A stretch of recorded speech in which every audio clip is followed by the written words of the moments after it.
네, 여러분 안녕하세요. 네, 다시 돌아왔습니다. AWS 리메이트 오네요. 2021년도 마지막 내밀을 장식하는 마지막 기조 연설, 피터, 피터란다.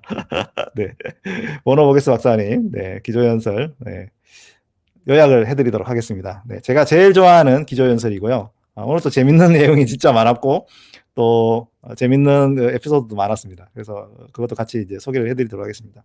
이제 보노모게스 박사님은 사실은 AWS를 처음 만들 때부터 조인을 하셔가지고 AWS를 만드는 어떤 가정에 가장 중요한 핵심 역할을 하시고 지금은 이제 CTO로서 기술 통찰력을 각 팀에 보여주고 여러분들한테도 알려주는 그런 역할을 하고 계시거든요. 그래서 뭐 이 리메트의 그 보노 박사님 키노트에 여러 가지 몇 가지 재밌는 게 많잖아요. 항상 이제 음악 좋아하시고 EDM 음악 좋아하시고 그다음에 오시면 티셔츠 맨날 티셔츠 바꿔가지고 입고 와가지고 네, 저 사람들이 이제 재밌게 하고 그래서 항상 보면은 팝콘 영상 같은 거를 매번 처음 앞에 이제 넣어주시잖아요. 그래가지고 오늘 기조연설 나중에 이제 꼭 한번 보십시오. 처음에 팝콘 영상에는 뭐냐면 야 리메트 이제 10년이 됐는데 리메트 10년 동안 내가 어떤 걸 했을까라고 하면 이제 해상을 하시면서 그 라스베가스로 오는 그런 영상을 찍으셨어요. 제가 너무 재밌어가지고 같이 한번 보도록 하겠습니다.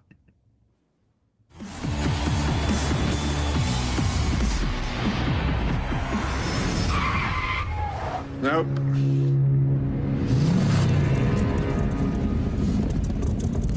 Now that's what I call a ride. But first, music, 음악이죠. shall we? 음악 좋아하십니까?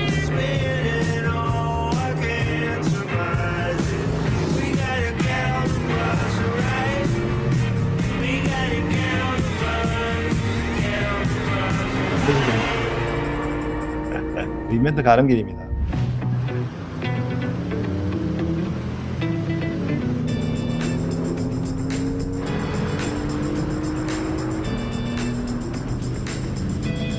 워너불. What? What is that? Lambda. It's the AWS Lambda, which is an event-driven compute service for dynamic applications. And you have to run no servers, no instances. Server-free backend. 아까 보셨나요? 서버 밖에 버려져 있는 거? I can't stop here. 서버가 It's 밖에 bad 버려져 있는 country. 우리가 서버 먹으러. 여기서 이거죠.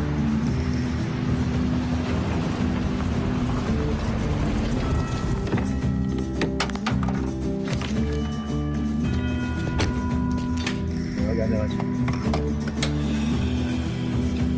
It was only last year.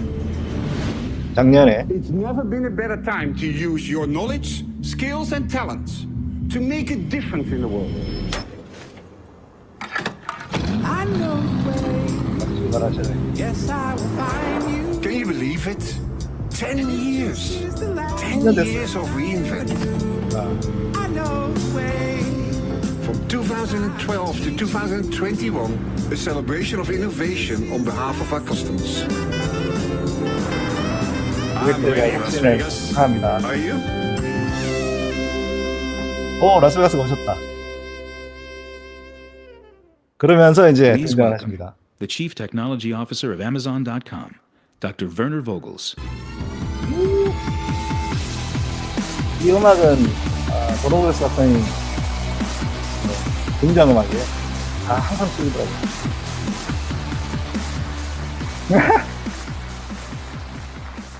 So, welcome Las Vegas. How are you doing this morning? Hey, did you like my choice of music today? Can we get an applause for the Cactus Quartet out there? They were absolutely amazing. 음악 좋아하냐고. 네. 이제 티셔츠를 이제 보여주셔야 되죠. And this may be year 10 of reInvent. That doesn't mean I'm not going to wear a t-shirt though. 그러니까 티셔츠.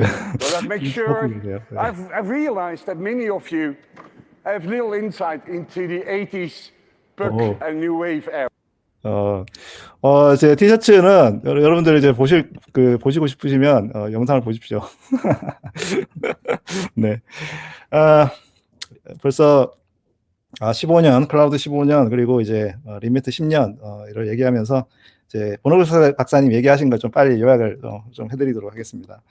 2006년도에 이제 AWS가 처음 서비스 시작하면서 가장 뭘 바꿨냐라고 하면 클라우드가 모든 걸 프로그래머블하게, 프로그램으로 운영할 수 있게끔 바꿨다. 네트워크, 데이터 센터, 로드 밸런서, DB, 스토리지, 서버 이런 모든 물리적인 것들을 프로그램으로 바꿔서 쓸 수 있게 됐다. 이게 굉장히 큰 어떤 변화의 혁신이라고 볼 수 있습니다. 그때는 뭐 이게 가능할까? 막 이런 생각을 했는데 지금 우리가 한 15년으로 되돌아봤을 때 굉장히 어떤 큰 변화가 바로 이거다. 이렇게 하나를 딱 꽂자면 라고 이제 얘기할 수 있을 것 같고요.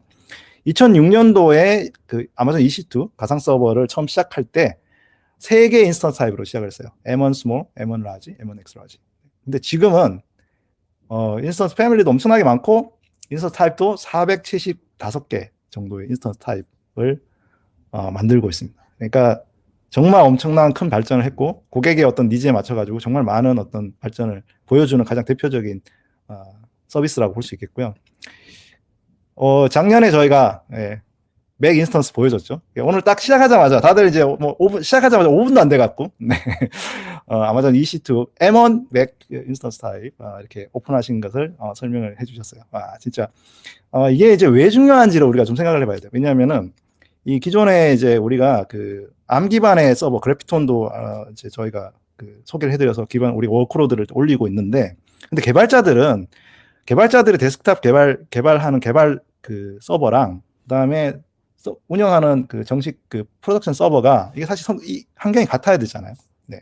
그래서 어떤 내가 개발해가지고 테스트를 하고 그다음에 이제 뭐 프로덕션을 하고 이렇게 하는 모든 과정들이 하나의 어떤 그 플로우로 잘 이어지는 게 진짜 중요하거든요. 우리 요즘에 이제 M1 랩탑을 쓰시는 그 개발자분들 엄청나게 늘어나고 있는데 바로 우리가 ARM 기반에서 바로 개발을 하고 그다음에 그거를 테스트를 하고 그리고 M1 맥 인스턴스에서 빌드를 하고 테스트한 다음에 바로 프로덕션으로 갈 수 있게 그래피톤 2 이렇게 쫙 유연한 어떤 그거를 딱 보여주는 이제 그 하나의 수단이라고 볼 수 있겠습니다. 그래서 여러분들 개발을 이제 이 M1 맥 인스턴스 하는 게 아니고요. 여러분들 랩탑에서 애플 거 사가지고 하시고 그다음에 이제 이거를 빌드하거나 테스트하는 환경이라고 보시면 될 것 같아요. 그래서 이런 어떤 그 앞으로 이제 어떤 클라우드의 어떤 개발과 그리고 배포 그다음에 서비스의 어떤 양상이 좀 바뀌고 있다. 네. 이제 X86에서 이제 ARM으로 확실히 넘어가고 있다. 이런 것을 이제 보여주는 어떤 좋은 예제가 될 것 같습니다. 특히 이제 오늘 보노박스 박사님이 뭐 몇 가지 중요한 그 수치에 대해서 얘기를 했는데 그 수치 중에 하나예요. 아마존 EC2가 매일 지금 이제 2021년도 매일 6천만 개 인스턴스가 매일 뜬다. 네. 라고 얘기를 하셨어요. 6천만 개. 매일. 네. 이게 대단한 거죠. 그러니까 사실 우리가 서버를 6천만 개를 막 매번 띄운다라는 게, 좀 이게 상상이 안 가는 얘기잖아요. 사실 EC2가 처음 만들어졌을 때 우리가 그거를 버추얼 서버라고 이름을 안 부르고 왜 인스턴스라고 불렀을까라고 하는 것도 우리가 좀 생각을 해볼 수 있거든요. 인스턴스라고 하는 것은 일회용이라는 뜻이잖아요. 근데 여러분들이 들고 있는 노트북, 여러분들이 운영하는 서버, 이거 일회용 아니거든요.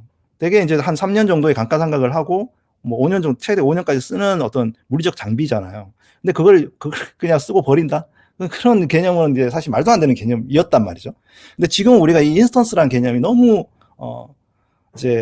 익숙해져 있고, 네. 지금 현재는 이렇게 일회용으로 쓰고, 띄우고, 사용을 하는 그런, 인스턴스가 이 횟수가 늘었다는 거. 이거 진짜, 대단하다. 이런 생각이 들었습니다. 2019년도 대비 두 배가 늘었대요. 2배가 2019년도 늘었어요. 대단한 거죠. 네. 이 수치, 꼭 기억을 하시기 바랍니다. 그리고 이제 2006년도에 저희가 EC2를 만들고, 그 다음에 또 고객들이 계속 요구를 해서, 뭐 EC2 말고도 EC2 오토 스케일링, 그 다음에 LSL 로드 밸런싱, 클라우드 와치 이런 걸 통해 가지고 서버를 분산을 하고 모니터링을 할 수 있는 도구들이 딱 바로 이제 이어서 들어왔고 2009년도에 이제 독특하게 우리가 서비스가 들어가는 게 아마존 버추얼 프라이빗 클라우드, 즉 이제 VPC이죠. 그러니까 기존에 이제 2009년도 이전에는 그냥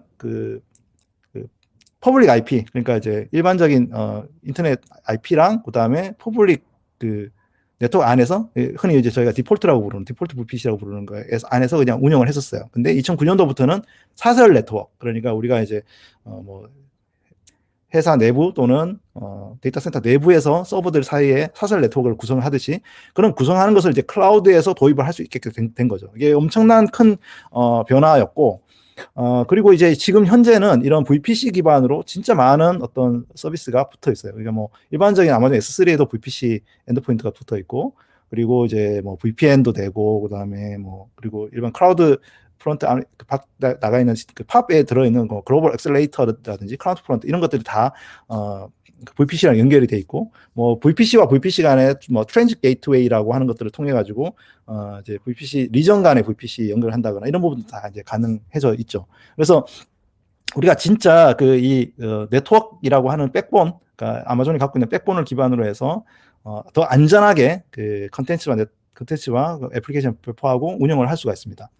오늘 이제 나온 서비스 중에 좀 독특한 것이 바로 AWS 클라우드 1이라고 하는 거고요. AWS 클라우드 1은 글로벌 월드 와이드 에리어 네트워크, 1이라는 게 와이드 에리어 네트워크의 약자거든요. 그걸 이제 구축할 수 있다고 하는 겁니다. 이게 이제 여러분들 어떤 개념인지 잘 모르겠어요. 기존에 우리가 어떤 뭐 예를 들어서 이제 전 세계에 지사가 있다 또는 뭐 공장이 있다, 그러면 거기 네트워크를 서로 연결하는 같은 공동망의 네트워크를 연결하는 게 니즈가 있는 회사들이 있거든요. 그런 경우에 이제 별도의 이제 SD-WAN 업체들하고 이제 하는 경우도 많은데, 이거는 이제 AWS 클라우드 WAN은 기존에 우리가 이제 아마존 백본을 통해 가지고 WAN을 좀 더 쉽게 구축할 수 있도록 도와주는 그런 기능이라고 보시면 될 것 같아요. 그래서 전 세계 어디에 있는 뭐 회사, 기업 또는 뭐 제조 공장 이런 것들을 네트워크로 연결을 해가지고 연결하도록 해주고 있고요. 기존에 우리 기존에 뭐 텔코라든지 아니면 SI 업체든지 SD-WAN 파트너사들 이런 데랑 같이 협력을 해가지고 이런 전 세계적인 그 WAN 네트워크를 구축해야 될 필요가 있는 회사들한테 이제 고객들한테 저희가 제공을 해드리기로 그렇게 했습니다. 이것도 굉장히 좀 큰 어나운스였던 것 같아요. 그래서 이제 여러분들 이제 클라우드 인프라스트럭처는 어느 정도 아실 거예요. 기본적으로 리전이 있고, 그죠? 리전이 있고, 그 리전에는 가용성 영역, availability zone이라는 게 있고, 그죠? 그래서 25개 리전이 있고, 거기에 이제 81개 가용성 영역이 있습니다. 그리고 이제 가용성 영역은 기존의 리전 근방에 한 뭐 수백 킬로 안에, 100킬로 안에 이렇게 들어 있거든요.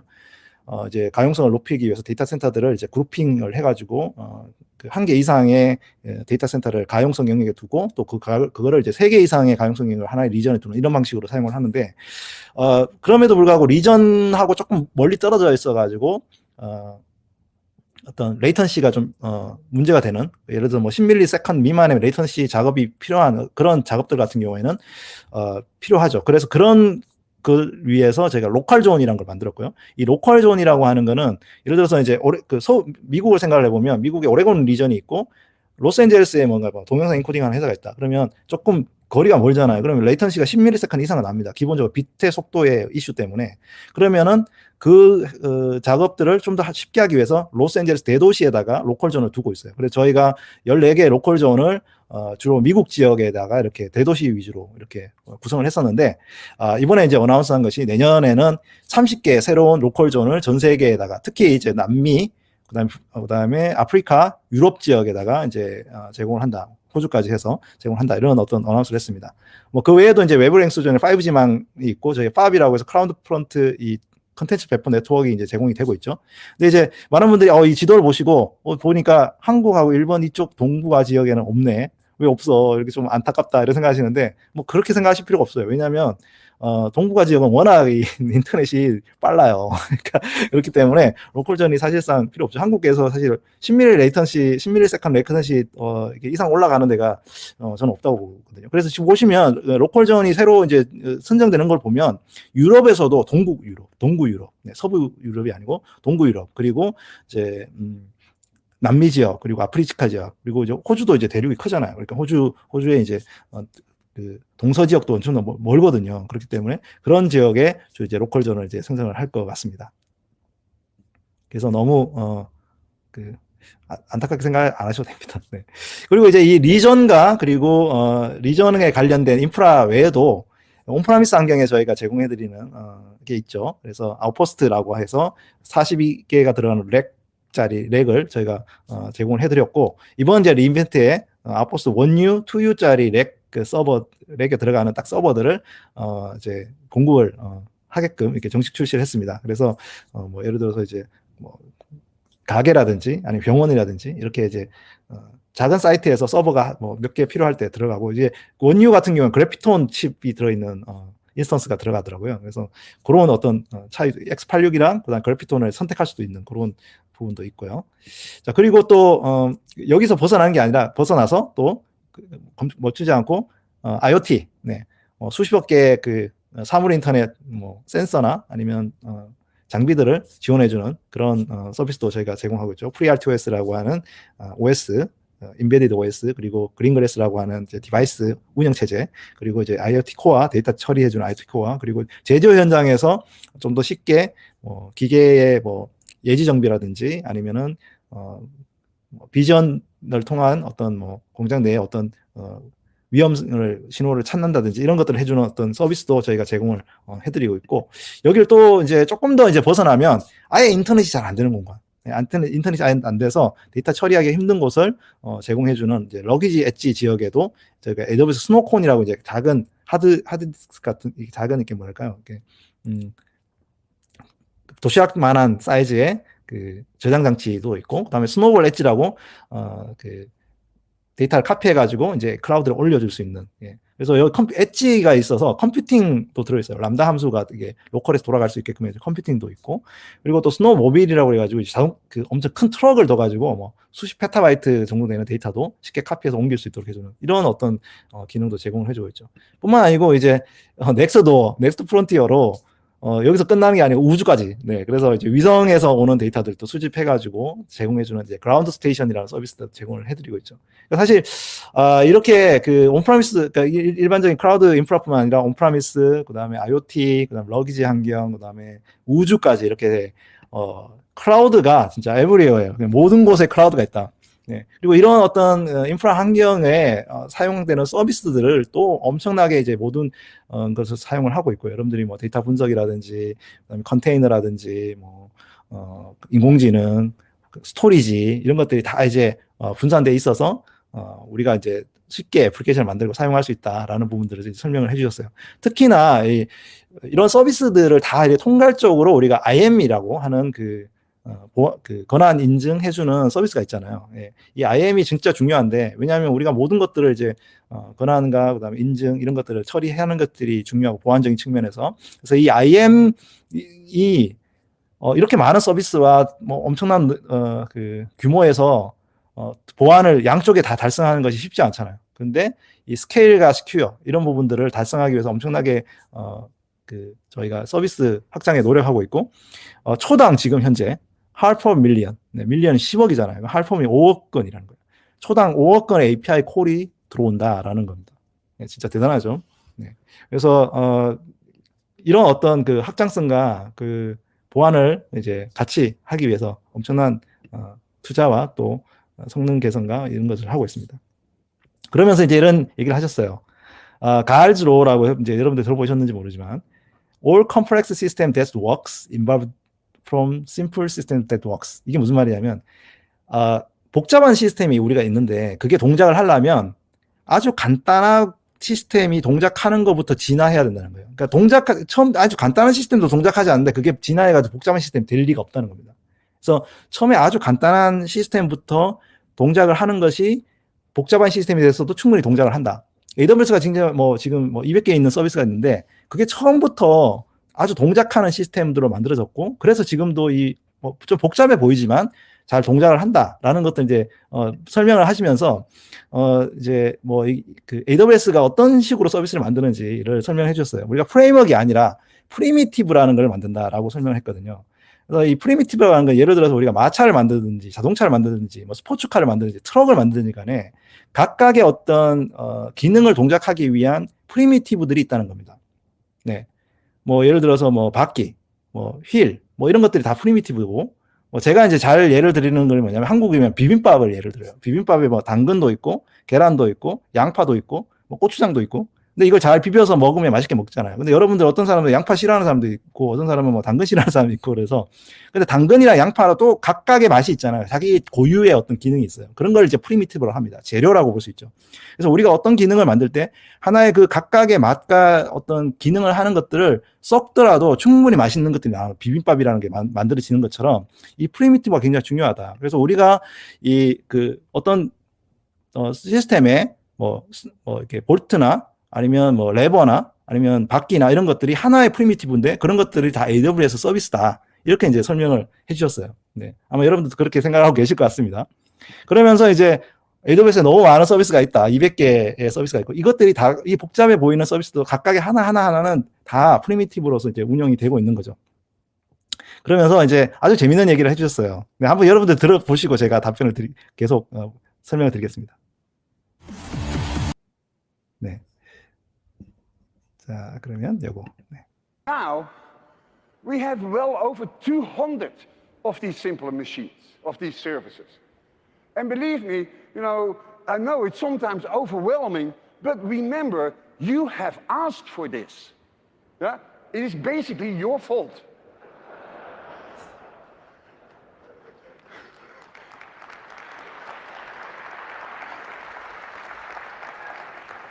Now, each and every one of these services has a purpose.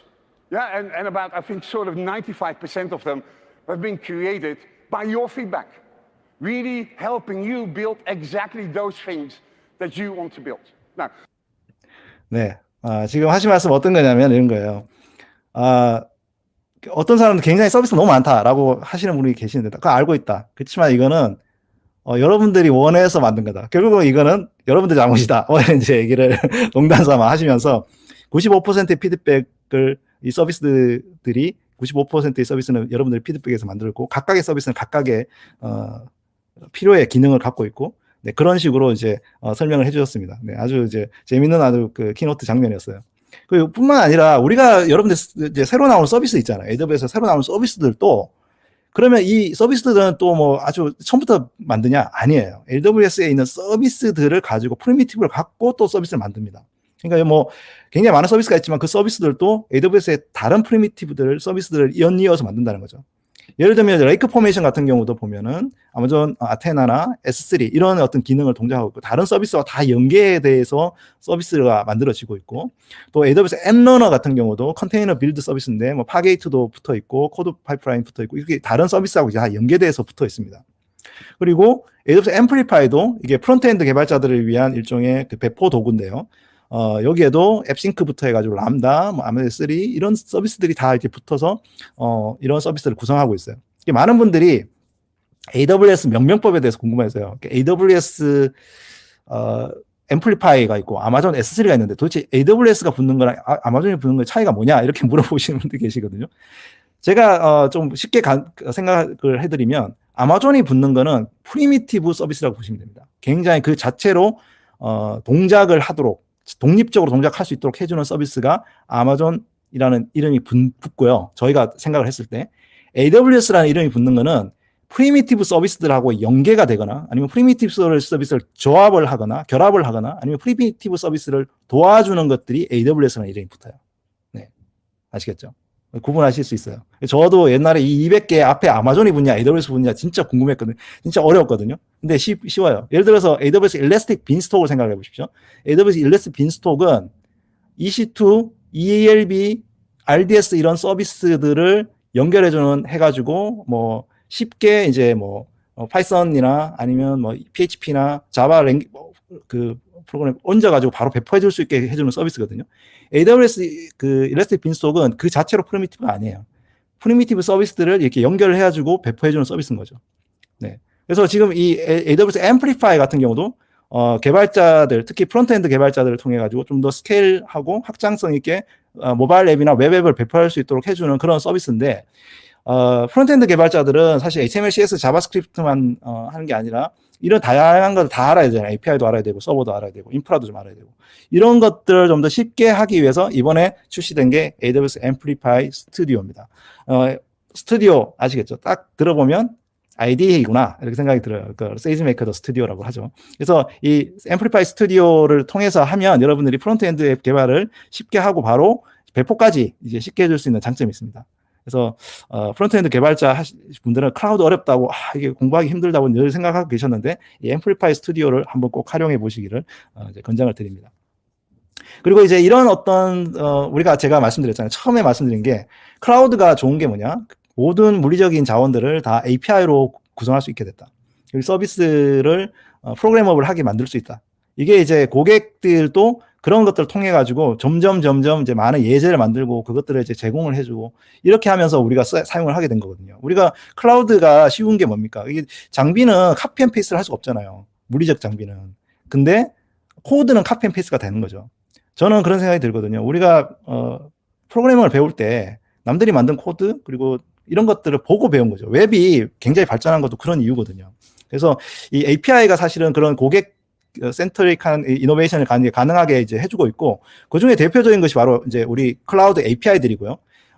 이번에 저희가 갖고 있는 서비스 중에 그 클라우드 컨트롤 API라는 게 있죠. 이게 뭐냐면 사실은 이제 각 서비스마다 각각의 API가 있어서 이걸 또 이제 API들을 다 알고 하는 것도 쉽지 않은데 서비스 리소스에 있는 API들을 이제 통합적으로 우리가 관리할 수 있게 해주는 컨트롤 API라는 겁니다. 그래서 기존에 우리가 이제 뭐 프룸이나 아니면 테라폼이나 이런 데서 운영하던 것들도 이제 쉽게 여기 연결해가지고 통합적으로 통합적으로 API들의 어떤 명세들을 관리해서 우리가 좀 더 쉽게 프로그램을 만들 수 있게끔 도와주는 것이 이제 클라우드 컨트롤 API고, 또 여러 랭귀지마다 이제 SDK를 사용하시잖아요.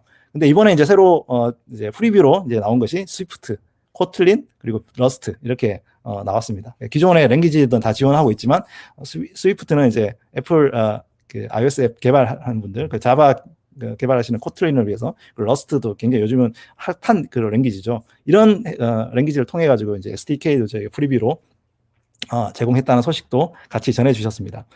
또 이제 CDK라고 개발자들이 코드를 통해 가지고 좀 더 그 인프라에서 코드를 쉽게 구축할 수 있는 그런 그걸 제공을 해드리고 있잖아요. 사실 클라우드 포메이션의 야물 포맷이 좀 선언적으로 정리하기가 어려운데 프로그램 언어로 이제 정리하기가 쉬운 이 CDK 같은 경우는 이제 버전 2 이번에 저희가 출시를 했고요. 그래서 더 많은 CDK 라이브러리를 통해 가지고 여러분들이 원하는 그 인프라를 구성할 수 있게 됐습니다.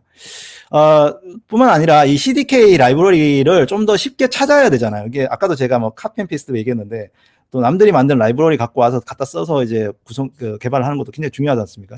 그런 걸 찾기가 어려운데, 이 컨스트럭티브 허브라고 하는 것들을 이제 이번에 공개를 했습니다. 그래서 여러분들이 이제 원하는 CDK 라이브러리를 검색을 하면 다른 분들이 만든 거, 올려놓은 거 이런 것들 이제 찾아가지고 여러분들이 사용할 수 있습니다. 그래서 CDK를 사용하는 어떤 약간 진입 장벽도 이제 많이 이제 줄어들었다, 이렇게 보시면 될 것 같아요.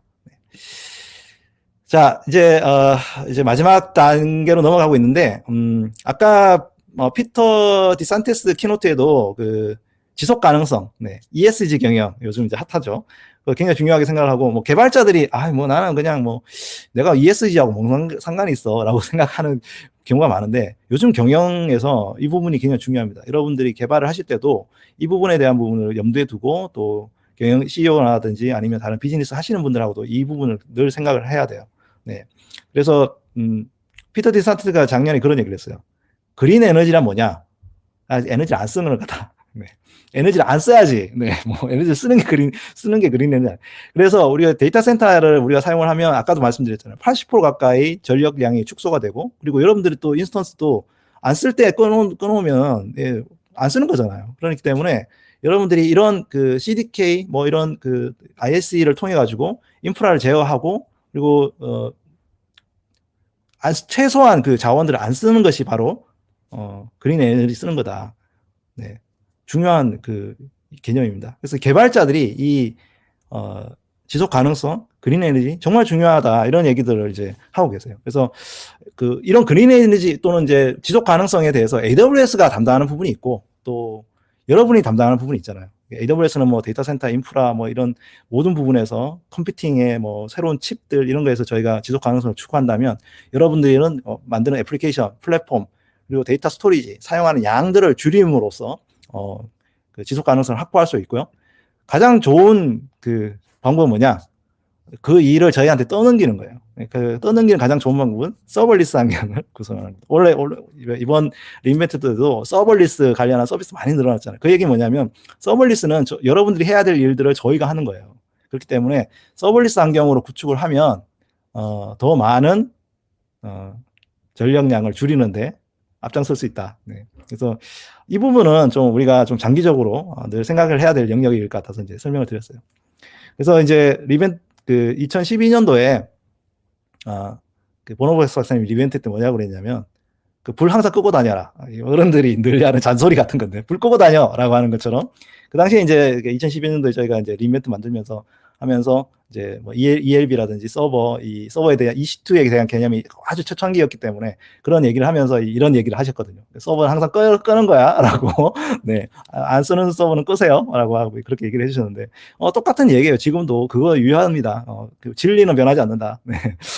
그래서 그 저희가 이제 여러분들이 오퍼레이션을 할 때 늘 이제 중요한 가이드로 모범 가이드로 모범 사례로 저희가 제공해 드리는 게 웰 아키텍트 프레임워크이잖아요. 이 웰 아키텍트 프레임워크는 운영 형식성, 그다음에 비용 최적화, 그리고 그리고 이제 그 신뢰성, 그리고 이제 보안, 그리고 이제 성능 이런 부분에 대한 어떻게 아키텍처를 구성하면 좋은 아키텍처인가를 이제 잘 백서로 만들어 주기도 하고 툴로도 만들어서 여러분들 그 아키텍처를 이렇게 테스트도 해볼 수 있게끔 해주는 툴들을 제공해 드리고 있는데 이번에 이제 웰 아키텍트 서스테이너빌리티 지속 가능성 필라가 추가가 됐어요.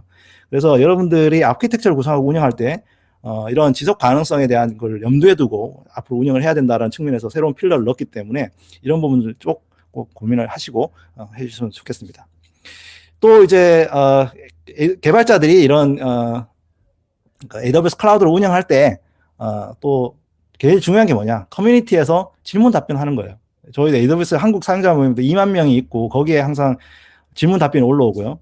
그리고 또 뭐 슬랙 채널도 저희 한 6천 명 정도 있는데 거기도 사람들이 많이 질문을 올려주면 답변도 해주고 합니다.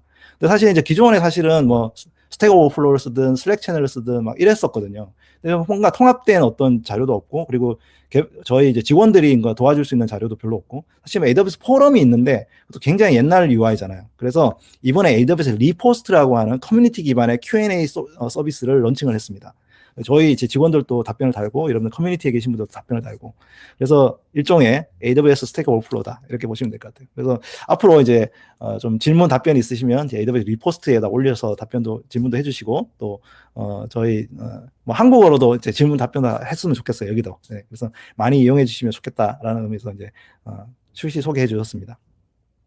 자, 그러면서 이제 마지막으로 이제 보노보스 박사님이 클라우드가 개발의 방식을 바꾸고 있다라는 것을 이제 보여주는 예로 또 개발자들한테 이제 통찰력을 줄 수 있는 걸로 리우월드라고 하는 게임 개발 사례를 소개해 주셨어요. 이제 기존의 게임 개발은 사실 게임 개발이라고 하면 기존에 서버를 많이 사용하고 데이터 센터를 많이 쓰잖아요. 근데 뭐 최근에 게임 회사들이 다 이제 AWS 클라우드 같은 것을 사용을 해서 만들고 있고 기존에 이제 게임은 이제 스케일업이 더 중요하고 장비를 더 좋은 걸 쓰는 게 중요하지만 지금은 이제 분산한 스케일 아웃의 방식을 쓰고 있고 이 아마존 게임에서 만들고 있는 뉴월드라고 하는 게임의 사례를 설명을 해주셨거든요. 그래서 다양한 어떤 그 아키텍처를 설명해 주셨지만 뭐 몇 가지 수치로만 얘기를 하면 매 30초당 다이나모DB에 80만 번의 라이트를 한다. 네. 그래서 게임의 어떤 MMORPG 게임에서 이런 어떤 많은 들어오는 데이터 트래픽을 다이나모DB 같은 걸 쓰고 있고 또 실시간으로 이제 데이터 로그 분석이라든지 이런 걸 하기 위해서 아마존 키네시스에서 2,300만 개의 그 이벤트가 분당 발생을 하고 있다. 이 뉴월드에서 발생을 하고 있다. 이런 거 소개해 드렸고요. 그리고 이걸 통해 가지고 이 게임의 어떤 게임성을 높이기 위한 데이터 분석, 실시간으로 데이터를 저장을 하고 분석을 해서 사용하는 그런 부분들도 가능해졌다라는 부분을 얘기를 해주고 있어요. 뿐만 아니라 게임의 어떤 각 그 파트, 기능적인 파트들 같은 경우도 서버리스 기반으로 만들어서 마이크로 서비스로 구성을 해가지고 제공을 해주고 있는 이런 아키텍처들의 변화들, 게임의 아키텍처 변화들을 이제 소개해 주셨거든요. 그래서 람다 함수 같은 경우에는 뭐 분당 100만, 1000만, 1억 5천만 인보케이션이 계속 이제 들어온다는 거죠. 분당 1억 5천만 건. 그리고 분당 2억 건의 그 API 콜이 들어오고 그리고 엘레스트 캐시에도 분당 2억 7,500만 히트가 들어온다는 거죠. 그러니까 이런 부분들을 다 커버해 줄 수 있을 정도로 이 서비스가 클라우드가 이런 그 확장성과 그리고 많은 트래픽들을 처리해 줄 수 있게끔 아키텍처를 바꿀 수 있는 그런 아주 좋은 사례로 이 뉴월드 사례를 이제 설명을 해 주셨습니다. 이 MMORPG의 어떤 새로운 어떤 MMORPG는 실제로 그냥 클라우드에 쉽게 하기 어렵다라고 하는 그냥 통념적인 관념이 있는데 클라우드에서도 새롭게 태어날 수 있는 이런 게임의 사례를 보여주면서 앞으로 여러분들이 이제 클라우드 기반으로 할 수 있는 어떤 다양한 것들을 이렇게 보여줬다고 보실 수 있어요. 그래서 그 클라우드가 아니면 사실 어려운 것들 많죠. 뭐 장애 복원성이라든지 보안이라든지 확장성 그리고 성능, 비용 뭐 이런 것들의 모든 부분들에서 여러분들이 클라우드의 어떤 혜택을 얻을 수 있습니다. 그러면서 이제 2012년도에 리인벤트 때 그 보노프스 박사님 10년 전에 그런 얘기를 했어요. 21세기 아키텍처는 클라우드다. 네.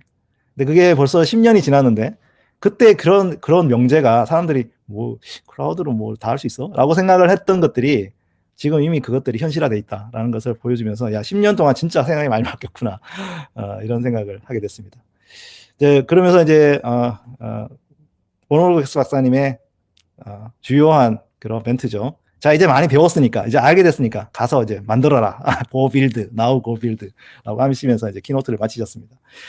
이 키노트 사실 보면서 저도 이제 한 10년 동안에 이제 벌어진 일들과 그리고, 지금 최근에 벌어지는 일들, 그리고 새로 나온, 기능들을 보면서, 좀 많은 것들을 저도 배웠고, 또 여러분들도 배웠기를 바랍니다. 네. 그래서 꼭 한번 보노프스 박사님 키노트 전편을 한번 보시기를 추천을 드립니다. 네. 자, 여기서 이제 보노프스 박사님 키노트를 이제 마치도록 하겠습니다. 네. 감사합니다.